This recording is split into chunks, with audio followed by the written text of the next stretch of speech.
ಇದರ ಜೊತೆಗೆ ಶಾಸಕ ಬಸನಗೌಡ ದದ್ದಲ್ ಮನೆ ಮೇಲೂ ಕೂಡ ಇಡಿ ದಾಳಿ ಆಗಿದೆ. ರಾಯಚೂರಿನಲ್ಲಿರುವಂಥ ನಿವಾಸದ ಮೇಲೂ ಕೂಡ ಈಗ ದಾಳಿ ಆಗಿದೆ.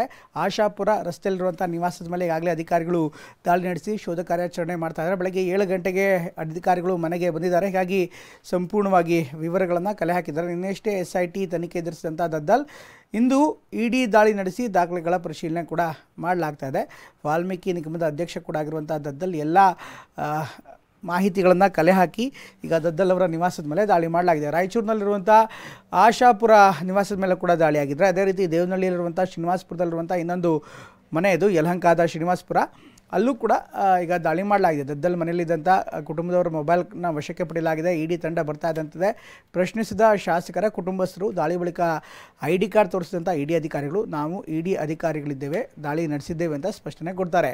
5 ಇಡಿ ಅಧಿಕಾರಿಗಳಿಂದ ದದ್ದಲ್ ಮನೆಯಲ್ಲಿ ಈಗ ಶೋಧ ಮಾಡಲಾಗ್ತಾ ಇದೆ. ಅದರ ಜೊತೆಗೆ ನೋಡ್ತಾ ಇದ್ದೀರಾ BSF ಇನ್ಫ್ಯಾಕ್ಟ್ ಇಂಡಸ್ಟ್ರಿಯಲ್ ಫೋರ್ಸ್ ಏನಿದೆ ಅವರನ್ನು ಕರೆದು ಸೆಕ್ಯೂರಿಟಿ ಕಾರಣಕ್ಕೋಸ್ಕರ ಅವರನ್ನು ಕರ್ಕೊಂಬರಲಾಗಿದೆ. ಅಂದರೆ ಸ್ಥಳೀಯ ಪೊಲೀಸರಿಗೆ ಯಾವುದೇ ಮಾಹಿತಿ ನೀಡುವಂಥ ಅವಶ್ಯಕತೆ ಇಲ್ಲ. ಸ್ಥಳೀಯ ಪೊಲೀಸರಿಗೆ ಮಾಹಿತಿ ನೀಡಿದ್ರೆ ವಿಷಯ ಬಹಿರಂಗ ಆಗ್ಬೋದು ಅನ್ನುವಂಥ ಆತಂಕ ಕೂಡ ಸಹಜವಾಗಿ ಇಡಿ ಅಧಿಕಾರಿಗಳಿರುತ್ತೆ.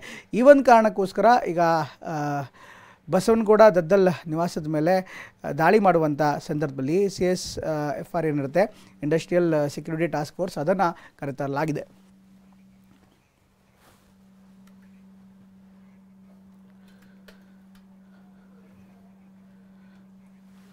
ರೈಟ್. ಇದ್ರ ಜೊತೆಗೇ ಈಗ ಬೆಂಗಳೂರಿನ ಯಲಹಂಕದಲ್ಲೂ ಕೂಡ ದಾಳಿ ಮಾಡಲಾಗಿದೆ. ಯಲಹಂಕದ ಶ್ರೀನಿವಾಸಪುರದಲ್ಲಿರುವಂಥ ದದ್ದಲ್ ಅವರ ನಿವಾಸದ ಮೇಲೂ ಕೂಡ ಇಡಿ ಅಧಿಕಾರಿಗಳು ದಾಳಿಯನ್ನು ಮಾಡಿದ್ದಾರೆ. ಅಲ್ಲೂ ಕೂಡ ಮಹತ್ವದ ದಾಖಲೆಗಳನ್ನು ಪರಿಶೀಲನೆ ಮಾಡಲಾಗ್ತಾ ಇದೆ ಅಂತ ಹೇಳಲಾಗ್ತದೆ.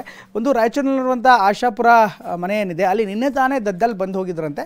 ಹೀಗಾಗಿ ಅವರ ಚಲನವಲನಗಳ ಮೇಲೆ ನಿಗಾ ಇಟ್ಕೊಂಡಿದ್ದಾರೆ. ಆ ನಿಗಾ ಇಟ್ಕೊಂಡೇ ಈಗ ಈ ದಾಳಿ ಮಾಡಲಾಗಿದೆ.